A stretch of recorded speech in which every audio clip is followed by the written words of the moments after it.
दोस्तों, हिंदुस्तान के वैज्ञानिकों ने MIRV अग्नि 5 दिव्यास्त्र का पोखरण में सफल परीक्षण कर दुनिया भर को अपनी ताकत का एहसास करा दिया है, जिससे भारत अब टॉप न्यूक्लियर हथियारों की सूची में शामिल हो गया है।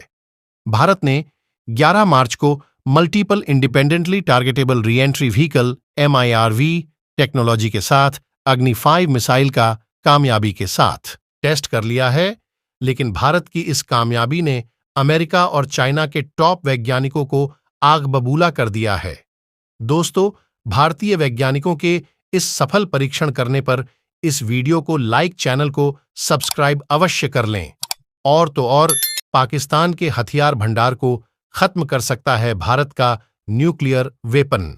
लंबी दूरी की बैलिस्टिक मिसाइल अग्नि 5 के कामयाब परीक्षण के बाद भारत ने प्रतिष्ठित MIRV न्यूक्लियर क्लब में शामिल होने के लिए अपनी दावेदारी का ऐलान कर दिया है और भारत की इस क्षमता को लेकर कहा जा रहा है कि अब भारत अपने 2 आक्रामक परमाणु शक्ति संपन्न दुश्मनों चीन और पाकिस्तान के खिलाफ एक और विनाशक हथियार हासिल कर लिया है।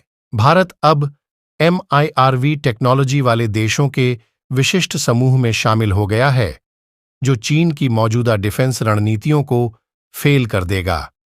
हालांकि भारत की नीति हमेशा से यही रही है कि वो पहले परमाणु बम का इस्तेमाल नहीं करेगा। जैसे ही भारत के राष्ट्रपति और प्रधानमंत्री ने स्वदेशी रूप से विकसित अग्नि 5 दिव्यास्त्र के परीक्षण की सफलता की घोषणा की, ठीक वैसे ही दुनिया भर के एक्सपर्ट्स अपनी अपनी प्रतिक्रियाएं देने लगे। हालांकि भारत ने अभी तक इस मिसाइल की सीमा और यह कितना हथियार एक साथ ले जा सकती है, इसका खुलासा नहीं किया है। लेकिन फेडरेशन ऑफ अमेरिकन साइंटिस्ट्स के भारत की इस कामयाबी को देखकर होश उड़ गए, क्योंकि अब ज्यादा से ज्यादा देश MIRV हासिल करने की कोशिश करेंगे, जिससे भारत की इकोनॉमी तेजी रफ्तार से बढ़ेगी। MIRV टेक्नोलॉजी के साथ भारतीय मिसाइलें दुश्मन के मिसाइल लॉन्च होने से पहले ही उसके ठिकाने को ध्वस्त कर देंगी और इस टेक्नोलॉजी से बने हथियार भारत के सबसे प्रमुख हथियार बन जाएंगे, क्योंकि भारत इससे अपने होने वाले नुकसान को काफी कम कर सकता है।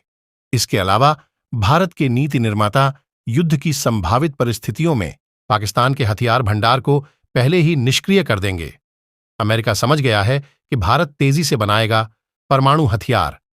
रिपोर्ट्स में दावा किया गया है कि भारत के पास करीब 700 किलोग्राम, लगभग 150 किलोग्राम प्लस या माइनस हथियार बनाने लायक प्लूटोनियम है, जो 188 से 213 परमाणु हथियारों के निर्माण के लिए पर्याप्त है। लेकिन ऐसा अनुमान है कि भारत ने 160 परमाणु हथियार का उत्पादन किया है।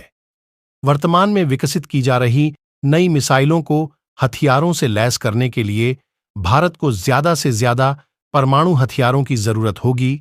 लिहाजा भारत तेजी से अपने परमाणु हथियारों के भंडार को बढ़ाएगा। भारत की योजना कम से कम एक और रिएक्टर का निर्माण करके अपनी प्लूटोनियम उत्पादन क्षमता का विस्तार करने की है। प्रोटोटाइप फास्ट ब्रीडर रिएक्टर में ईंधन पहले ही लोड किया जा चुका है, जो जल्द ही काम करने लायक स्थिति में होगा। एक बार चालू होने के बाद भारत रूस के बाद वाणिज्यिक रूप से संचालित फास्ट ब्रीडर रिएक्टर क्षमता वाला दूसरा देश बन जाएगा। परमाणु मिसाइलों, मिसाइल रक्षा और तोपखाने पर भारतीय विद्वानों का मानना है कि MIRV मिसाइल दुश्मन की मौजूदा मिसाइल रक्षा प्रणाली को भेदने में मदद कर सकती है, जिससे भारत की प्रतिरोधक क्षमता मजबूत होगी। सही मायनों में समझें तो अग्नि 5 मिसाइल की कामयाबी ने पाकिस्तान को कम बल्कि चीन को बुरी तरह से हिलाकर रख दिया, और यही वजह है 2 चीनी जासूसी जहाज बंगाल की खाड़ी में भारत की इस ताकत की जासूसी करने पहुंचे थे। अग्नि 5 मिसाइल भारत के रणनीतिक दायरे को अब इस हद तक बढ़ा चुका है कि इसे रोकने के लिए चीन के पास कोई टेक्नोलॉजी नहीं है। 50 टन वजनी अग्नि-V की ऑपरेशनल तैनाती ने चीन के खिलाफ भारत की प्रतिरोधक क्षमता को काफी बढ़ा दिया है, जिसके पास डोंगफेंग 41 जैसी मिसाइलें हैं, जिसकी क्षमता 12,000-15,000 किलोमीटर की रेंज के बीच है। चीन अपने DF-41 मिसाइल से किसी भी भारतीय शहर पर हमला कर सकता है। लेकिन अग्निवीर मिसाइल के साथ भारत को चीन के सबसे उत्तरी हिस्से तक मार करने वाला हथियार मिल गया है और इसीलिए चीन में हलचल बढ़ गई है। Multiple independently targetable re entry vehicle MIRV technology से लैस अग्निवीर बैलिस्टिक मिसाइल का भारत ने कामयाबी के साथ परीक्षण कर लिया है और इसके साथ ही भारत ने अपनी परमाणु मिसाइल क्षमता में अभूतपूर्व उपलब्धि हासिल कर ली है। इस मिसाइल के सक्सेसफुल टेस्टिंग से भारत के दुश्मन देशों में काफी बेचैनी बढ़ गई है। दोस्तों, हमारी पूरी वीडियो देखने के लिए आप सभी का धन्यवाद।